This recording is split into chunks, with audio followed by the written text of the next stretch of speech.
মধ্যপ্রাচ্যের রাজনৈতিক অঙ্গনে এখন এক ঝোড়ো হাওয়া বইছে।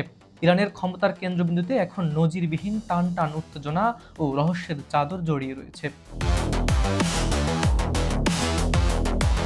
মার্কিন ও ইসরায়েলি বাহিনীর আতর্কিত হামলায় সাবেক সর্বোচ্চ নেতা আলী খামেনি প্রাণ হারানোর পর শত্রুপক্ষের হিসাব ছিল ইরানের রাষ্ট্র কাঠামো চূর্ণ বিচূর্ণ হয়ে পড়বে। কিন্তু সমস্ত হিসাব নিকাশ পাল্টে দিয়ে তেহরান কেবল টিকেই থাকেনি, বরং ক্ষমতার মসনদে অসীন হয়েছে তার পুত্র মোস্তফা খামেনি। তবে রক্তক্ষয়ী সংঘাত ও চরম ভূরাজনৈতিক সংকটের মধ্যে দিয়ে যাওয়া এই ক্ষমতা হস্তান্তরের প্রক্রিয়া মোটেও সহজ ছিল না।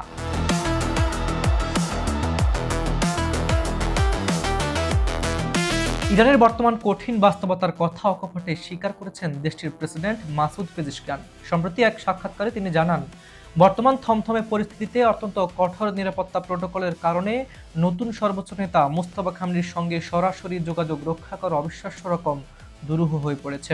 তা সত্ত্বেও এই সংকটময় সময়ে মোস্তফা খামেনির উপস্থিতিকে ইরানের সামনে এগিয়ে যাওয়ার অবিরাম শক্তি হিসেবে মনে করছে দেশের নীতি নির্ধারকরা। তেহরানের প্রশাসনিক কাঠামো নিজেদের পুনর্গঠনের মাধ্যমে একটি নতুন রাজনৈতিক বাস্তবতার মোকাবেলা করার চেষ্টা করছে। সামরিক উত্তেজনার পাশাপাশি চতুর্মুখী অর্থনৈতিক সংকটে জর্জরিত হয়ে পড়েছে পারস্য উপসাগরের এই প্রভাবশালী দেশটি। ব্যাংকিং খাতের ওপর নজিরবিহীন আন্তর্জাতিক কড়াকড়ি আরোপ করা হয়েছে। বিদেশে অর্থনৈতিক ও বাণিজ্যিক লেনদেন প্রায় পুরোপুরি বন্ধের মুখে এসে পড়েছে। একই সাথে প্রধান নৌপথগুলো অবরুদ্ধ হয়ে পড়ায় পুরো অর্থনীতি এখন গভীর খাদের কিনারায়। প্রেসিডেন্ট পেজিশকিয়ানের ভাষায় এটি ইরানের পুরো ইতিহাসের মধ্যে সবচেয়ে কঠিন এবং অগ্নিকঠিন একটি পরীক্ষা। বিশ্ব বাণিজ্যের লাইফলাইন হিসেবে খ্যাত হরমুজ প্রণালীতে তৈরি হতে চলেছে নতুন এক ভূ রাজনৈতিক সমীকরণ। বর্তমানে ওমানের মধ্যস্থতায় ইরান ও আন্তর্জাতিক মহলের মধ্যে এক কূটনৈতিক আলোচনা প্রায় চূড়ান্ত পর্যায়ে পৌঁছেছে। প্রস্তাবিত নতুন পরিকল্পনা অনুযায়ী বাণিজ্যিক জাহাজ চলাচলের জন্য পুরনো নৌপথ বদলে ইরানের নিজস্ব জলসীমার মধ্য দিয়ে একটি নতুন একক রুট চালুর কথা ভাবা হচ্ছে, যা আগামী 2 থেকে 4 মাসের মধ্যে কার্যকর হতে পারে।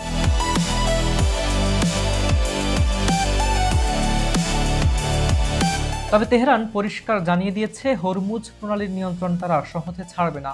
আন্তর্জাতিক রুট উন্মুক্ত করা বা সহজ করার বিষয়টি পুরোপুরি নির্ভর করছে যুক্তরাষ্ট্র তাদের দেওয়া প্রতিশ্রুতির কতটা সততার সঙ্গে রক্ষা করে তার উপর।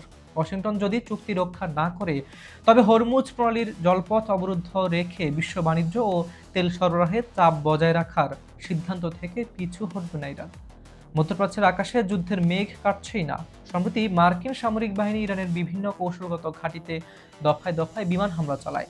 ওয়াশিংটন দাবি করে, হরমুজ প্রণালীতে তেহরানের আগ্রাসী ভূমিকা রুখতেই তারা এই শক্তি প্রদর্শন করেছে। তবে এর জবাব ইরানও হাত গুটিয়ে বসে দেয়নি। তারা যুক্তরাষ্ট্র ও তার আঞ্চলিক বন্ধুদের সামরিক ঘাঁটিগুলো লক্ষ্য করে মুহুর্মুহু ড্রোন ও ক্ষেপণাস্ত্র বর্ষণ করে তীব্র প্রতিরোধ গড়ে তুলেছে। সব মিলিয়ে এক মারাত্মক স্নায়ুক্ষয়ী লড়াই ও চরম অনিশ্চিত ভবিষ্যতের মধ্য দিয়ে সময় পার করছে ইরান। একদিকে শীর্ষ নেতৃত্বের নিরাপত্তাজনিত বিচ্ছিন্নতা, অন্যদিকে চারপাশের অর্থনৈতিক অবরোধ ও সামরিক সংঘাত।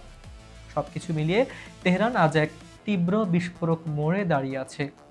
এখন দেখার বিষয়, এই দুর্যোগপূর্ণ সময় পার করে শেষ পর্যন্ত তেহরান তাদের সার্বভৌমত্ব ও আঞ্চলিক প্রভাব কতটা বজায় রাখতে পারে। সুপ্রিয় দর্শক, আন্তর্জাতিক রাজনীতির এমন সব বিশ্লেষণ মিস করতে না চাইলে এখনই চ্যানেলটি সাবস্ক্রাইব করে বেল আইকনে ক্লিক করুন। আর হ্যাঁ, দেশ কিংবা বিদেশ, বাংলাদেশ, ভারত, মধ্যপ্রাচ্য, ইউরোপ বা আমেরিকা, পৃথিবীর কোন প্রান্ত থেকে আপনি আমাদের সাথে যুক্ত আছেন তা জানাতে ভুলবেন না। চ্যানেলের সাথেই থাকুন, সত্য আর সংবাদের সাথেই থাকুন। দেখা হচ্ছে পরবর্তী ভিডিওতে নতুন কোনো ইস্যু নিয়ে। ততক্ষণ পর্যন্ত ভালো থাকুন, সুস্থ থাকুন। আল্লাহ হাফেজ।